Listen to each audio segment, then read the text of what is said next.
Hey, Kevin Lawrence here. I am thrilled today and looking forward to this time with David Greer. David Greer is a CEO that I met, and he'll tell you the story in a minute, but that I met a number of years ago, and we started doing some work together, and we went on one heck of a journey together.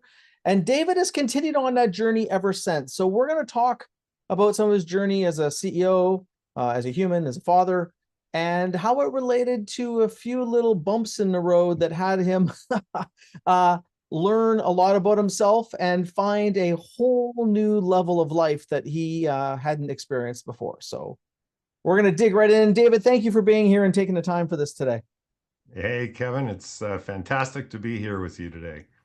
Yes, it sure is. And what a fantastic story we have to tell about your path. So why don't you start off where, how did we first get connected? And you are the master of remembering the details of all these stories that as we've talked about. So yeah, start us off, David. Well, I was at a period in my career where I was doing a bunch of angel investing and being a director of young startups, and all my technology entrepreneur friends kept telling me about this one-page strategic plan. Mm. And, eventually I found out that came from a guy, Vern Harnish. And through my network, I found out that Vern was coming to town to give a one-day seminar on the one-page strategic plan. So I signed up with one of my young CEOs that I was invested in and that I was on the board of, to look at using this to develop the company. And, we came and Vern started his stuff and telling us about it. And then I remember at the morning break, there were two coaches at the back of the room who specialized in the one-page strategic plan.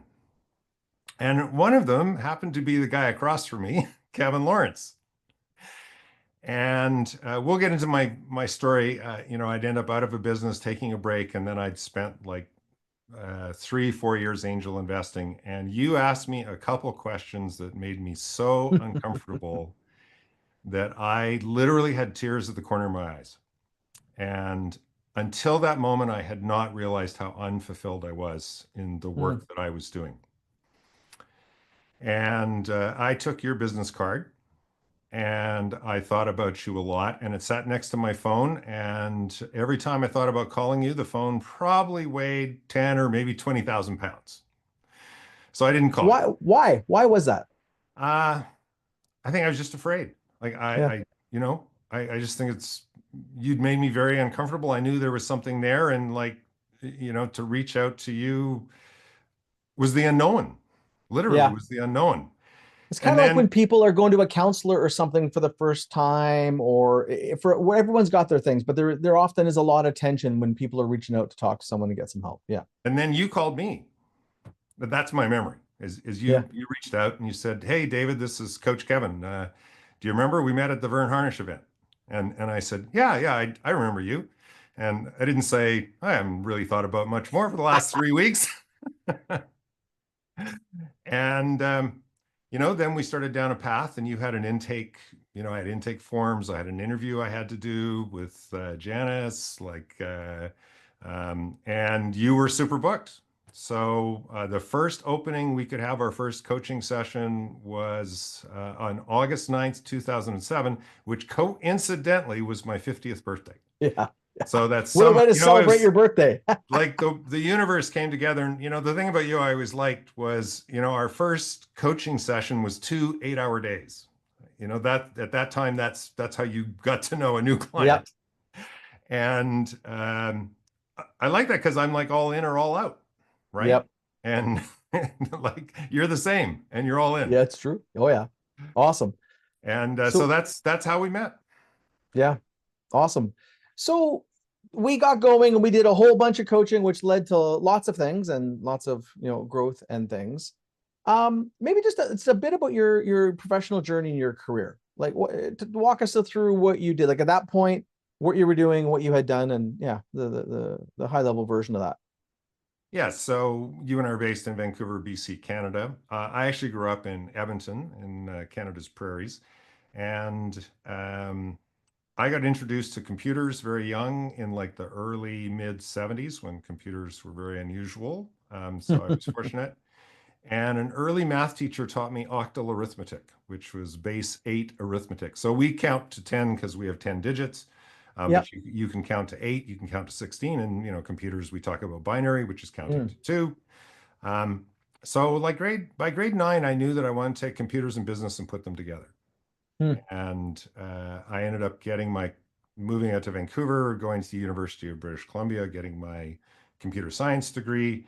And I got a part-time job at the local Cablevision company, which at that time was one of the largest cable companies in North America, working with a consultant to rewrite it because it would not scale from like 60,000 users from a small municipality to the 600,000 users that they had at that Jeez. time.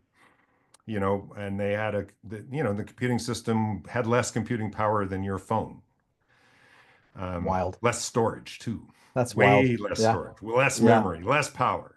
Less And we everything. Yeah. were, and we were going to bill every month 600,000 people. Uh, and so I worked with this consultant for about 18 months, and he had just started, in addition to his consulting work, he had created 2 software products and started a software company with his wife. And they'd founded this company, Robel, which is named for Robert and Annabelle, which is the names of the couple, Very creative. Very Bob and creative. Yep. Annabelle. And it's a Yep. made up name, so it still Googles well today, actually. And I joined them in November 1979 as the first hire. So I was their first employee. Wow.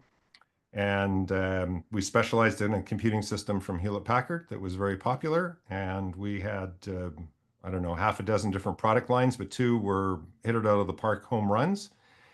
And I stayed 20 years and a couple different corporate organizations. And 10 years in, I bought out Annabelle, became partners with Bob. And I'm skipping over. I don't want everyone to think A, that this was an overnight success, or Yeah. Yeah. B, that there weren't like some very serious bumps in the road and challenges along the way. But I want to get to the main story that you and I want to talk Yeah, about for today. sure. So It was the normal growth story in lots of different ways. Good things, challenging times, all that stuff. Yeah. And then we came to, after 20 years, I never had a disagreement, really major disagreement with Bob until the end. And then we had such a major disagreement, we ended up in divorce. And he ended up buying me out. And I very unexpectedly ended up on the street in 2001, which for those that have longer memories may recall that was kind of the start of the dot-com meltdown. Yep. So I'm busy chasing deals and looking for opportunities in a, terrible market. And someone smarter than me sat me down and said, David, your kids will never be 11, 9, and 5 again. And I had the proverbial, like literally the cartoon light bulb moment. And I realized, yeah, it just exploded in sitting across. I can still sitting across from Margaret Livingston and her asking me that question and like just knowing I had to do something completely different, which we did. My wife and I And you did. Yeah. commissioned a sailboat in the south of France, and we took our 3 kids and we homeschooled them for 2 years while sailing more than 5,000 miles, about 10,000 kilometers in the Amazing. Mediterranean basin. Then we came back, and I'd been 20 years with this company. I had grown it by the seat of my pants. I'd done almost every single role there is to do in a company. I'd been Which one I'm of the sure lots of people watching this can relate to, right? Being part of that startup, you do it all. And it's also all that you know for that 20 years. Yes. Yeah. Well, and when I started working with other people, they'd say, "Well, I think we need to hire a product manager." And I'd like, "Okay, could you tell me what a product manager does?" Yeah. Because like I'd never heard the term before, Sure. Yeah. right? Because you didn't grow up in a large software or a service company. No. Or Yeah. or a large products company, right? Yeah. So, Yeah. and then they'd say, well, they figure out the market and what they need and what you could sell into it, and it's, oh shit, I know how to do that. I can do that. I Yeah. can I can do that. Yeah. I've done a lot of that actually. I've been really good at that. I just didn't know that's what it's called. Um, so, I went down this angel path to try and find a role and something to really sink my teeth in and work on. And I've been doing that for a good 3 or 4 years by the time I met you. And it just was so hard to bring the young CEOs like up one rung of the ladder. I had done it when I was 22 or 23 and probably did it in 4 months because Right. that's what we had to do. Like we just, Yeah. we had to figure it out. And I just found the pace and the mentorship and just my energy levels. And I just didn't have people around me who I could torque against, I think is what I Yeah. finally worked Yeah. out I think with that's, your help. it's very different dynamic, like from Yes. that board level, investor level versus being in the thing, driving the thing daily, hourly, by the minute. It's a very different. And I, Yeah. even got involved and rolled up my sleeves and worked for options. But again, it's like it just wasn't working. And then you saw that. I think you asked me a simple question like, there's 100 people, 100 entrepreneurs in this room, and I bet 90% of them need your help. And I'd been looking for people to help and Right. hadn't been able to find it.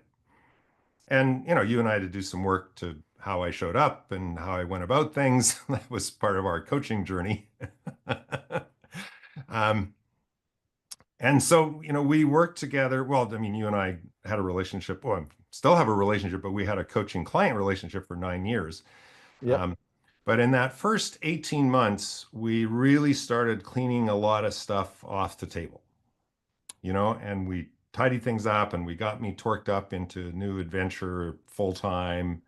And, it wasn't a great one, but it got me. Your idea was to get me Yep. like just back into torquing up and doing things, and then Yep. other Getting stuff the would reps going. Yep.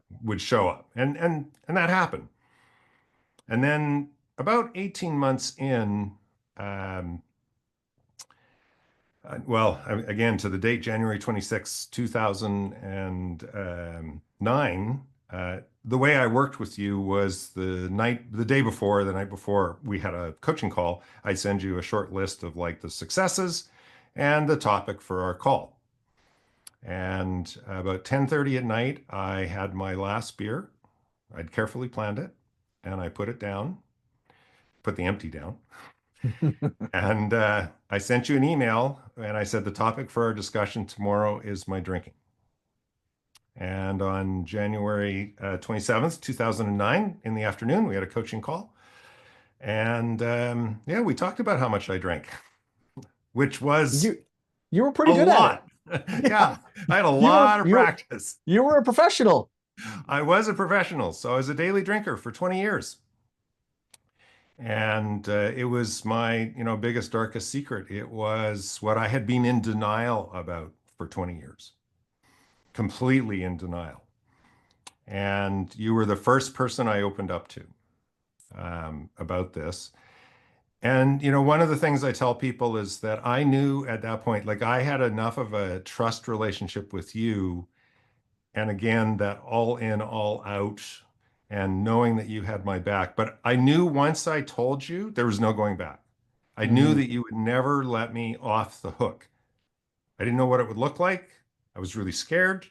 I didn't know how I was going to live my life without alcohol. But once I let it out to you, I knew like that was the end. I just didn't know what it would look like or what would happen. And fortunately, like in your personal life, and you can share more of this as you think is appropriate, but you had interacted with people who are involved in 12-step recovery. Yep.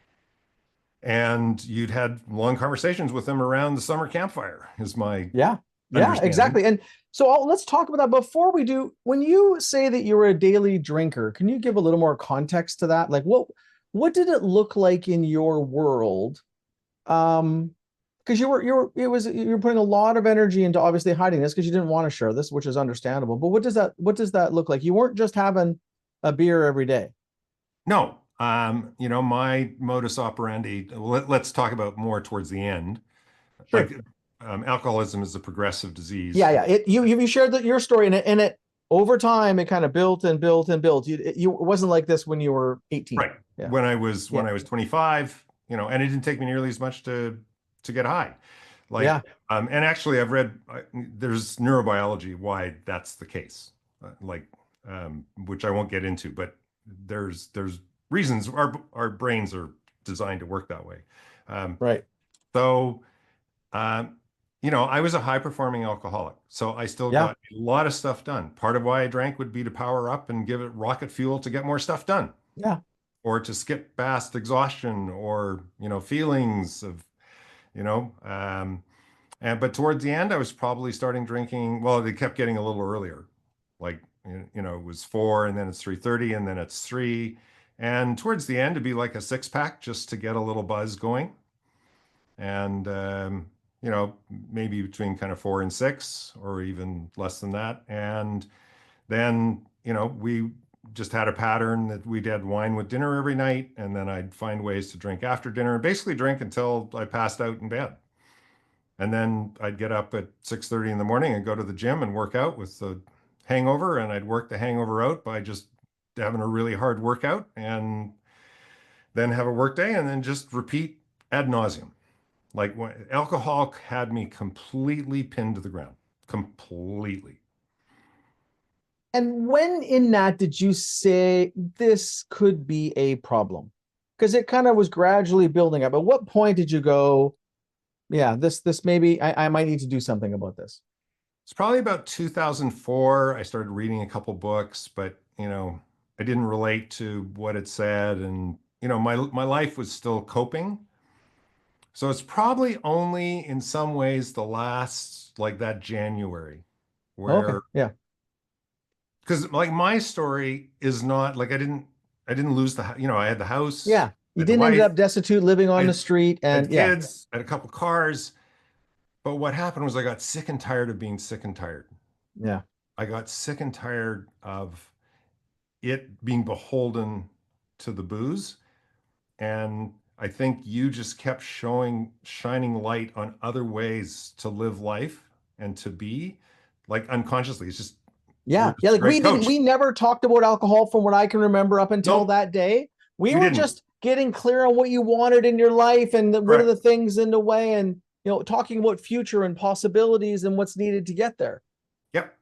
Yeah. And the thing is, today, now I'm 16 years in recovery. Like if you Yeah. looked Yeah. at me on the And again, outside, congratulations. Like thank you. I got to be there where you got your most recent cake, which was an incredible honor to be sitting there and listening to you share your story in a real AA meeting where that was part of the celebration of your recovery and your sobriety. So huge congratulations to you because I mean, we'll talk more about how it's changed your life, but it's a huge accomplishment and you're a dramatically different version of yourself than when we first met.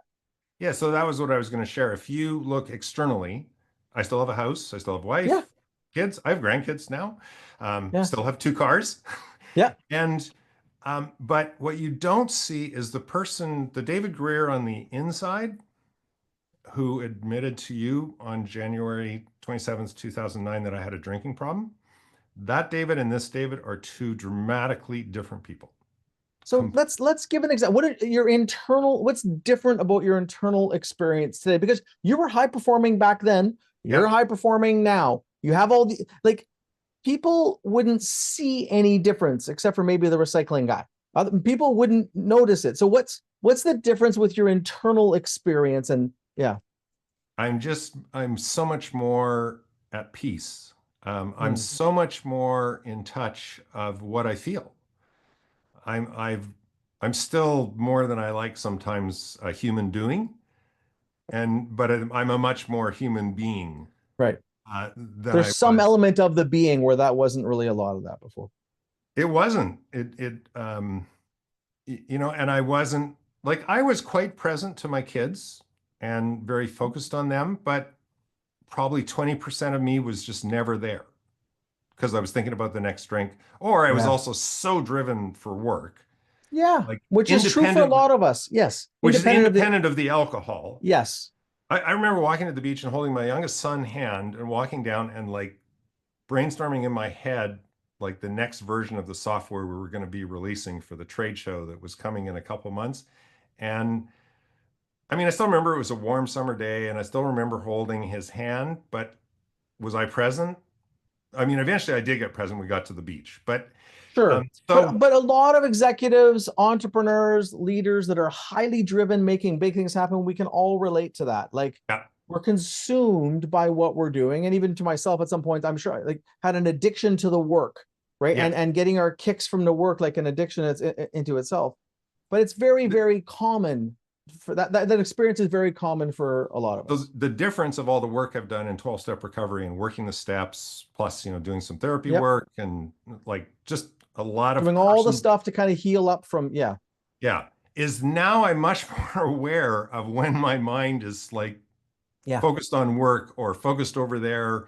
And I don't catch it right away all the time. I'm not perfect. I am human, but I'm much faster to catch it and say, and also I'm much better at making conscious choice. Like I want to be with my grandchildren this afternoon, and so I want to be with them, and I want to make sure, like, I clear off anything that might Yeah. mentally be getting in the way of my being present to them. And Yes. and I bring a much more conscious intention to all of this.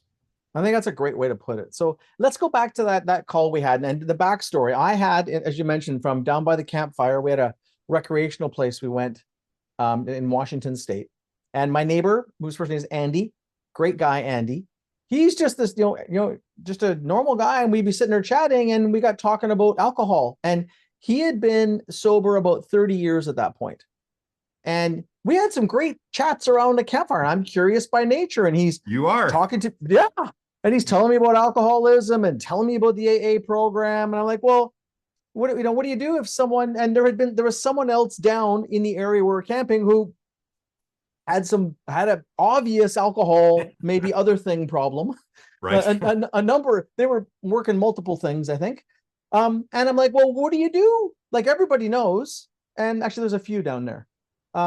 But or that were obvious. And he's like, at the end of the day, and he was kind of an ambassador for helping people. He's like, I can plant a seed and let people know what's available. And one day they'll ask me for help, or they will go to the program, or they won't. They might Correct. need to implode, and they might, and he told me the story about someone that was, drinking so much they would go to the same bar every night and get so loaded that they'd end up sleeping in their car in the parking lot of the bar and just do it Hmm. again, like every day. And then he said at some point that wasn't working. So then they started doing other substances on top of getting completely. And he explained that they were just, they were in a situation where they were just losing control of themselves and trying to bury whatever they were trying to bury.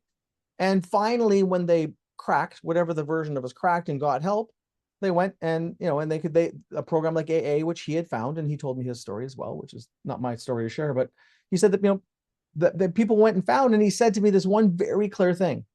There's two types of people that go into AA.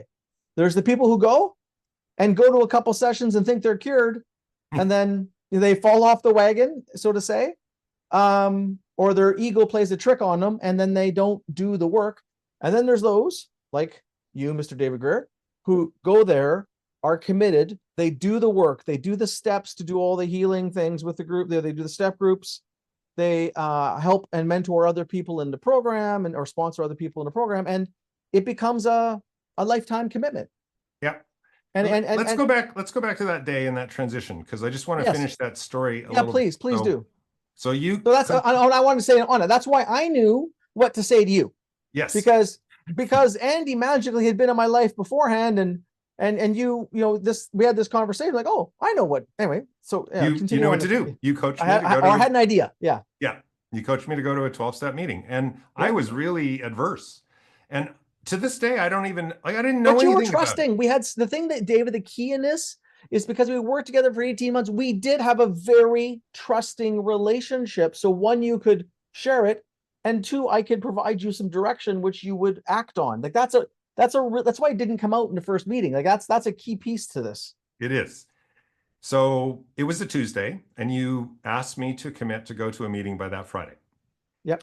And then, being the overachiever that I am, later that afternoon, I knew I was going downtown to a technology networking event that finished at 8. I looked online and there was a meeting directory, and lo and behold, there was going to be a meeting at 8:30. Um, and that meeting was going to be located a quarter of a block off the road I was going to be driving down to go home. So, like the A quarter universe, of a block. a Yeah. quarter of a block. Hard to make an excuse for that one. And so I walked into that meeting, and and it's in a legion, which legions have bars. So I walk through the door, and like there's a bar. The doors are open to the bar, and there's like people drinking at these tables, and I stand there, totally like a deer in the headlights, And a couple of people in the program walked by and they like had this good sixth sense. And they said, "Oh, hey, you looking for the meeting?" Yeah. Okay, go down the hall and go up the stairs, which I did. And I think it was probably years and years before I realized, well, one of the things that I masked with drinking was things I was afraid of. Sure. Um, Yeah. right. And so it took me a long time to realize how scared I was when I went to that first meeting. I bet. And, and like I was really scared, like, how would I have dinner without wine? Like it was like unimaginable, literally unimaginable. Um, so I went to this meeting. It was a pretty big meeting. There's probably 75 or 80 people there.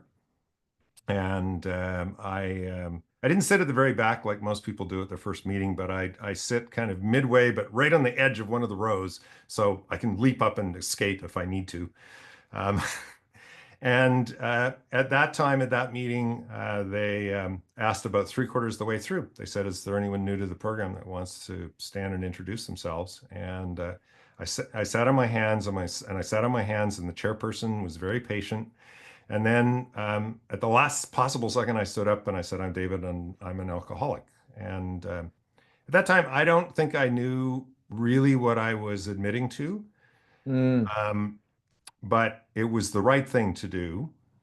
And it turned out it was very true.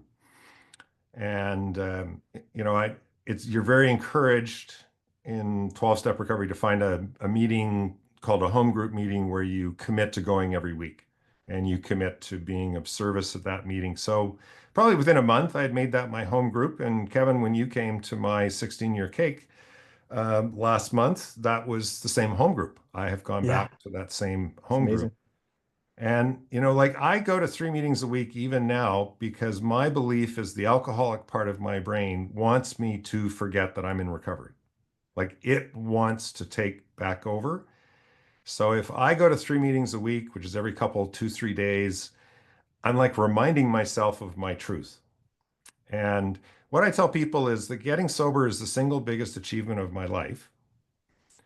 And every single day when I get up, I have to achieve the single biggest achievement of my life. Now, I only have to achieve it for today. I don't have to worry about tomorrow. I don't have to worry about yesterday. Um, and in a lot of the coaching that you and I do with entrepreneurs, a lot of the work is like, what is the number one thing? Like, what's the number one thing that has to be achieved this year? Or what's the number one thing that Hmm. has to be achieved this quarter in the next 13 weeks? I don't have that problem anymore. Like, I know every You day, know what it is. Yeah, it's I know clear. what it is.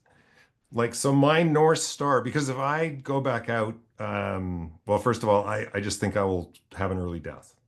Like, drugs were not part of my story the first time, but now I've been to enough meetings. I'm pretty certain my alcoholic brain would want to go experiment there. And when I use and drink, I isolate. So Mm. if I get a contaminated drug and it's fentanyl and I stop drinking, I'm almost guaranteed to be isolated. So end of story. And so I do honestly, deeply in my heart of hearts, treat it as a life and death decision every day.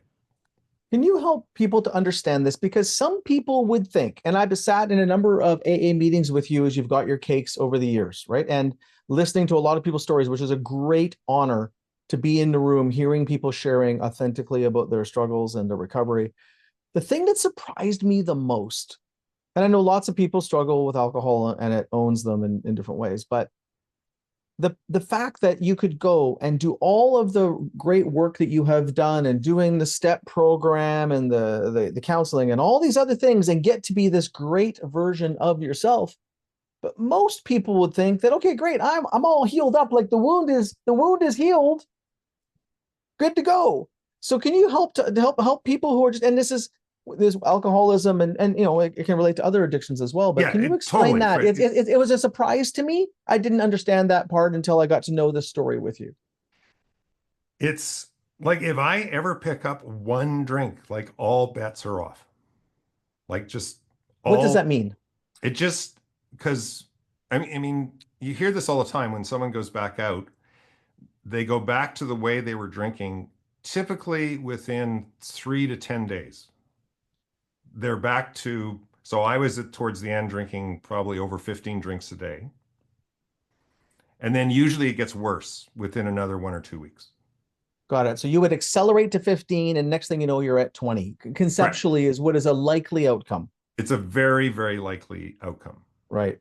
And so, and I still have drinking nightmares that are so real, Kevin, that for the first 1 or 2 seconds when I wake up, I am 100% convinced that I took a drink. Oh. And my sponsor says, because I work a pretty good program when I'm conscious, Hmm. my alcoholic part of my brain tries to get me when I'm unconscious. Interesting. But they are like It's totally yeah, covered in sweat. Like it's really so real. like it's real. Yeah. It's yeah. And I don't, that's why I don't call them dreams. Like they are really bad Yeah. nightmares. Well, it's fascinating. In many way, what kind of gets me, and metaphorically, it's almost like someone that needs to take some sort of a medication for some ailment. Sometimes there's ones that's a bridge just to get you Mhm. to the other side. And sometimes it's just required for life. And this is one of these things because of the way alcohol can Yep. own you. That for people that are alcoholics, that it's a very, and I've heard this from other people now that I've learned more sense, is that like it's just a requirement to continue to be a part of it, to keep that part kind of at bay, in addition to the service that you do for others. But yeah, And that, that's the other piece. Like when step 12 of all 12 step programs is to be of service and and share your yeah, experience, strength, and hope with others. yes, yes, And like I can't keep anyone sober. no, Um, all I can do is share my experience, strength, and hope, and maybe they'll relate to it in some way that'll help them on their journey. yep, And but here's what I know, and here's what I've been taught. If I share my experience, strength, and hope, and I be of that service, I get to stay sober. yeah. It's part So, of it's a gift to them and a gift to yourself at the same and it's a time. gift to myself. And Yes, if I have to go to 3 meetings a week for the rest of my life, like it's pretty good medicine. I'm Like, and I'm pretty convinced you will. yeah. And And if yeah, and also I built great friendships yes. and it's I've met some of the great people that were there the first day you came in when you yes, got your 16-year cake. Like yeah, it's part of your community and your tribe, and it's yeah, my tribe. Yeah. yeah, Yeah, that's as awesome. you saw last month, there were at least 2 or 3 people in the room who were there the night that I walked in. Yeah, Think about that. Like yeah, we've been walking this path of recovery together for 16 yeah. years. It's pretty How cool. amazing is that? Like how It's the incredible. meetings are a very powerful environment, and when even there, we can see the people that are new and the people that have been there a long time. It's a very powerful environment. It's a self-sustaining group. It's actually a wonderful, wonderful organization and a very powerful environment. And in my experience, like in most AA meetings, you can hear a pin drop. There's very few experiences I've had in the business community and other parts of my life where people that are talking are listened to so Interesting. like I Yeah, mean occasionally my mind wanders, but it's very rare. Like when I hear people share in a meeting, like it's something about the meeting and about how vulnerable we have to be and about the journey and how important this is in our lives, like it's life and death, um, that you can hear this pin drop and you truly level three listening. Like you're listening with yeah. all of I'm just your replaying that last meeting in my mind where you're just fully, because people are sharing so deeply and so authentically. exactly. Yeah, that's And interesting. and so to me, it's become like a sacred space because there are not many experiences I've had in my whole It is a life. sacred. You can feel it in the room. Yes. And to me, that's part of the magic is that we're able to create this Yeah, space and hold this space for each other. Um, it's super, super powerful. yeah. And it needs to be to fight this powerful demon called alcoholism. Yeah, I like to remind people alcohol is the most powerful drug on the planet. Yeah. It just happens in most jurisdictions to be legal Yes. and extremely socially acceptable. Yes. It's one of the most socially acceptable addictions, right up there with workaholism. Yeah, And but yeah, for listeners, like yeah, you can have predispositions whether you're more likely to become an alcohol or not. But if you drink enough alcohol over time, you will become an alcoholic. Like it's just brain chemistry and right? That's what will happen. Yep, I believe it. So if we can talk about kind of your recovery that you've been through, right? Like you still everything looks the same, your environment's similar, and what you know, your family and everything else. What have you learned about yourself through recovery? Like what's the biggest, yeah, Um, Seems like such a simple question. I don't know. Um, what I've learned, so I've learned there's a lot of different aspects of myself, and I've learned to be in a lot greater touch with those. So and some of this, I think people, well, for some of the listeners might sound very woo-woo, but it actually really works for me. It's very concrete. So through therapy work, and I belong to another 12-step program, which is called Adult Children of Alcoholics and Dysfunctional Families. And I don't believe my family of origin were alcoholics, but there was definitely some dysfunction. Hmm. And that dysfunction created certain behaviors in me, which have been incredibly powerful and got me very far in life, but they don't always serve me. So, for example, I have an inner part of me that I call my taskmaster spirit, which is represented by an octopus. And, when you have 8 limbs, you can get a lot of shit done. So it works really well for me. And the problem is it's so deeply embedded. Octopus is often like moving all the arms and getting Yep. me in action. And I don't even realize that I'm doing it. Like, like how do I end up here out for a walk? Like that wasn't my intention this afternoon, but here I am. Hmm. Like it can literally be that powerful. And so, like, one of the things that's very different is I now have so much more awareness and I decide whether I want to lean in to my taskmaster spirit Versus because I it need being to, autopilot. instead of just being autopilot and it taking over. And sometimes it takes over and then, impacts all sorts of other people and things in my life, which I don't really So want to what would happen. that taskmaster spirit end up doing? Like why is that? I mean, it's great for productivity, but on the other side, what's the challenge or problem it causes?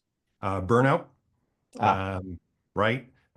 You and I did a lot of work around that, around this self versus selflessness. yes. So, I'm getting a lot of stuff done. I'm getting stuff for other people. I'm moving businesses ahead. It's great. That's kind of, the But depleting yourself. selfless, but Yes. selfish. I remember when, I don't know, 6 or 7 years in, through some work with you, I decided like to go up to Whistler for 5 days on my own without my spouse. Yeah, I remember. That was a radical act, right? And then when I was up there, I didn't realize it, but I was toning down the taskmaster spirit. I hadn't named it at that point. Mm, In coaching and therapy, we say name it to tame it. yeah. And for me, that's definitely been my experience about some of these internal. I have a bunch of others. So, Yeah, yeah. But that's a great example. But you have awareness, you can see it get activated mhm. or potential to get activated, and you're able to pull back and go, wait a second here. That might not be what I want right now. And I literally have internal conversations. Hey, TMS, nice to see you. Yeah. Right? And you can stand down. You don't need to be on guard right now. We're okay. There's no danger here. We're doing just fine. And you can just chill because that's what we're gonna do. There's a great therapy methodology called internal family systems. Hmm. And basically, it has you identify all the different voices in your head and that are rising up for different reasons. They all come from different places, Yeah. and they're all there to kind of support, help you or protect you from something that you learned along the way. They're a Yeah. little and they rise up. The challenges, they may be obsolete in your life today, but they still do their thing.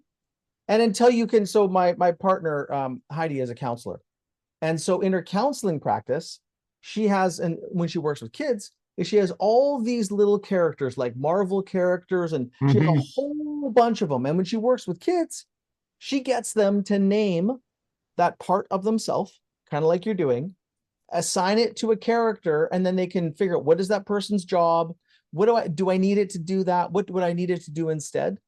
So it's just like, and they actually does it with figurines, and for Yep. kids, it's easier to connect with.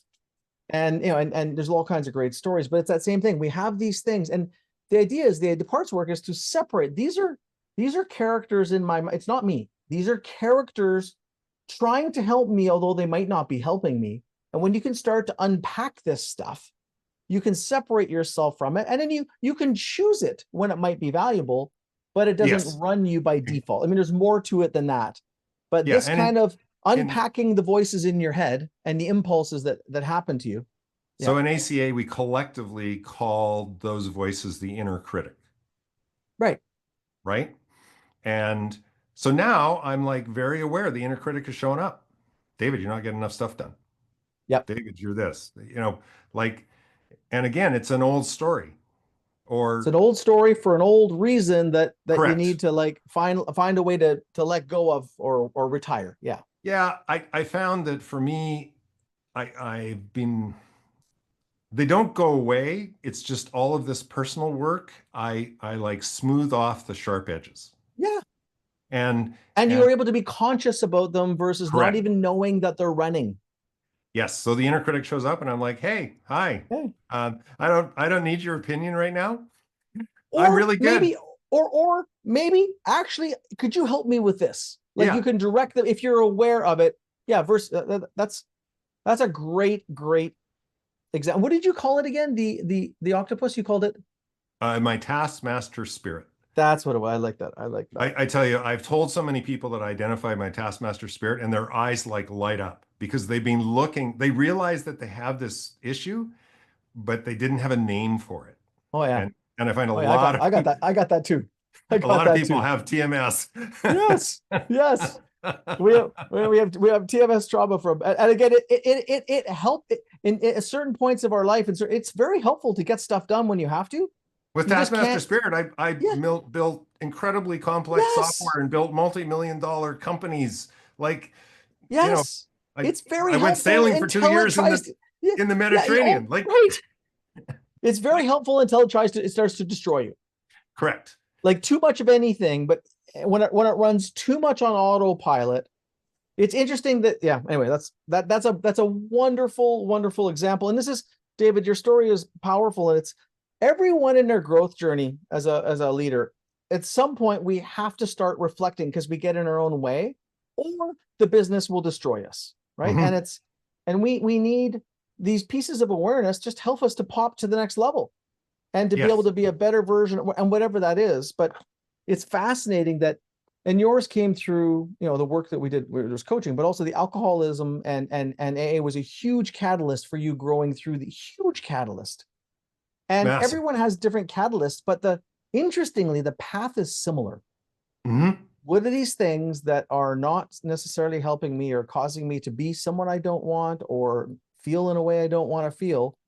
And sort of understanding them and being able to have awareness of them and let them go or change how they operate is a big difference.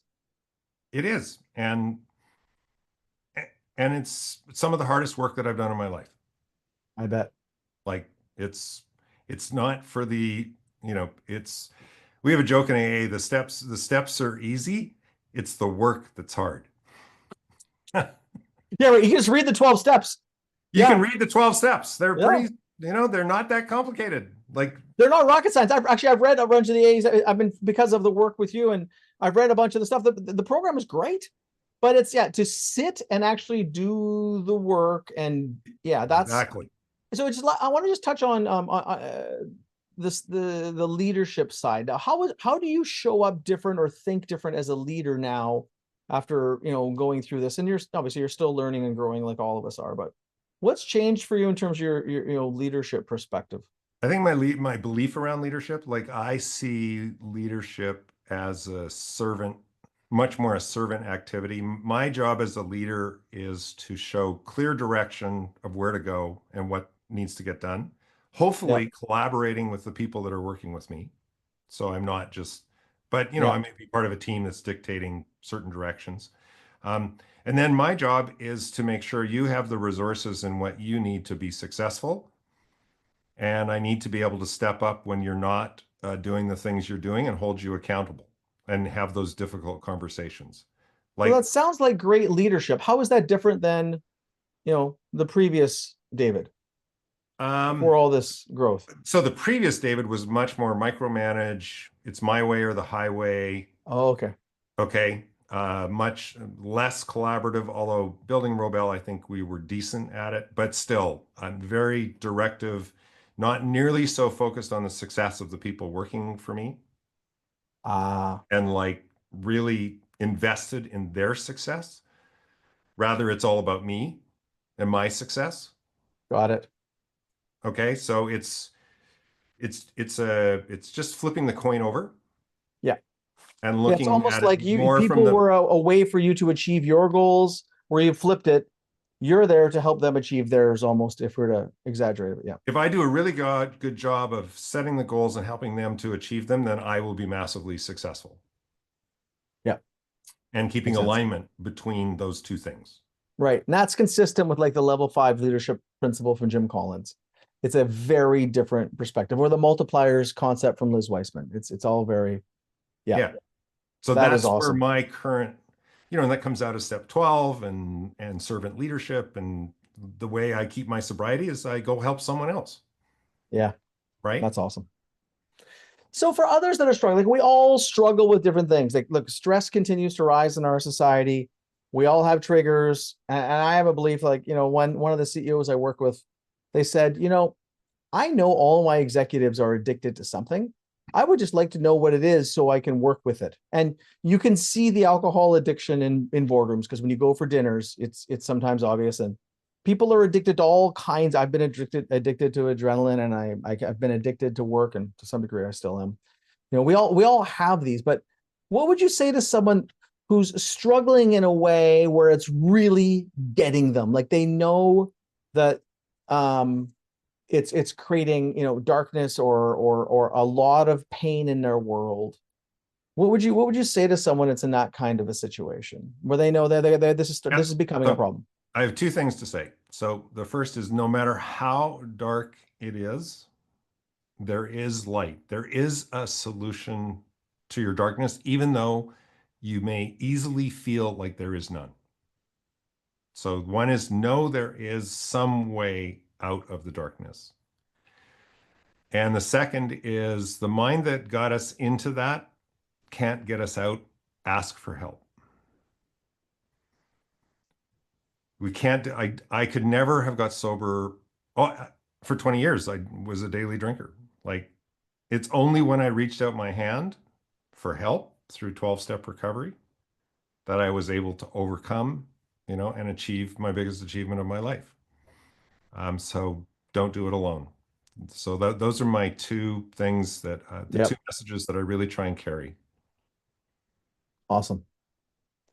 So let's look ahead. You've had this amazing journey. What's in your future that you're looking forward to? And by the way, I know with AA, part of what you talk about is one step at a time. Just what's the right one next step? Don't get too caught up in the future sometimes, because that can create a lot of stress and anxiety and other Yep. types of things. So I'm going to go, and we talk about that a lot. What's the next right step? What's the next right step? But beyond that, Yeah. what So is for what are me, you looking forward to? Yeah. yeah. So I'm 67 and I've committed to working to at least 70. I do it in 5-year chunks. So like I'm committed to working to 70, and I facilitate for clients like you do with strategic Yep. planning. I do one-on-one coaching. Um, I have personal boundaries around that, which is I try and work no more than 20 hours a week in the work weeks that I work and take 12 weeks off a year. Great. So it turns out that I'm a bit like you, like working hard is, I started my coaching practice with you helped me start my coaching practice because I didn't want to work as hard as I had worked in my last executive gig. It turns out for me, not working hard is really hard work. No, it is. Me too. I think I you just I'm relate like to a, I'm that. like a thoroughbred racehorse. I just want to run hard, and it's Yeah, I I love need to. things in place so I don't. Yeah, and I torque up a lot. Do Yep. more sailing. I brought a sailboat back into my life four and Yeah. a half It's years ago, exciting. and that has been really, really healthy for me. be involved. You know, I'm a massive family values guy, so being involved with my kids and now especially my grandkids. And then, you know, the bigger purpose I'm trying to live is to come on to venues like yours and podcasts and others and really share my message that, like, no matter where you are in your struggle, mental struggle, alcoholism, addiction, that there is a solution, and please reach out for help. And Hmm. I know you probably offer this too, but like I offer, you go to my website and my phone number, my email are in the top left corner of every single page. Like email me or call me, and I do a free 1 hour coaching session with anyone Yep. that wants it. I think Right? that's very important because if someone's resonating with you, and it's probably easier to talk to you than it is to me Yes. because you're in the same club, right? Yep. And you understand it. And so yeah, obviously, yeah, we'll make sure that David, we put your contact information if people want to reach you and talk to you. And I'm the same way when it comes to mental health. When people are having a mental health issue, and it could be something like this from addiction, or it could just be the stress is peaking. I'll talk to any CEO or any human basically that's Right. struggling because I've been there with so many different people over the years and I know how hard it is. And it's usually easier to talk to someone that there is a thread of connection, whether you know them, whether you don't Yes. know them, but you know they've dealt with it. I mean, we deal with people getting maxed out on mental health and getting into all kinds of mental problems for lots of different reasons. So Yeah. And it's easier to talk to someone whose story you resonate with. it is. So yeah, reach out. So, David, I really appreciate it. I'll share something and then we'll wrap up. Something I was just in India a couple of weeks ago, and we had interesting this tour guide who was fascinating, and she shared this philosophy that is in her family and part of the culture in India, although I don't know officially where it comes from, but it's very interesting. And she said, your life is broken up into 25-year chunks. The first 25 is learning, all your education, going to school. The next 25 is earning. The next 25, which definitely coincides with your story, is the seeking of truth. Yes. Truly understanding, okay, what's this thing really about? Like, the kids are on their way, we made some money, we're doing okay. So next 25 years, seeking of truth. And the next 25 for those that get there is being what they call a guru, which is a wise, sage person who is able to give wisdom to others. So if I just look at you and your story, it fits kind of right into it, right? Like Yep. you're at the top of the seeking truth phase. And obviously there's pieces of what you're doing that are seeking wisdom, but then you've got this next phase that you're moving towards, which is what you're doing now. Sharing the wisdom and the truth that you have learned, and you worked really hard on learning it, but sharing this truth about this game called life with lots of other people. Yep. Exactly. And yeah, and and maybe you don't have to go through everything that I went through, That's the right? hope. And so and I share both on my business side. So I share my experience, strength, and hope in business, and I share my experience, strength, and hope in recovery. Yeah, that's awesome. David, first of all, I want to say it's great to know you. You're an amazing human, and we worked together for a long time, and then I'm still part of your life, and you invite me to these events to be part of your celebrations, and it's very inspiring, and I'm so thrilled you're willing to share the story because I know lots of other people are struggling just like you did, and there's a path. And as you've kind of laid out, there's a way, and there's always a way. And so thank you There so much for taking the time. there isn't, and thanks, Kevin, and thanks so much for being part of my life. You're a really special guy, and I really appreciate that you take the time to come out and celebrate with me. It Mm-hmm. means a lot to me. Well, I'm honored to be a part of it, right? It's a big deal. It's very heartening to see what's happening. And that, at the end of the day, David, we're on this planet. Part of the truth of life is the greatest thing we can do is to be of service and help others, right? Yep, And I I'm agree. of service and helping you. You're of service and helping me because I'm getting connected to it like we're both winning. And that is the ultimate in this game. Indeed, it is. Awesome. All the best. Thanks, David. Thanks a lot.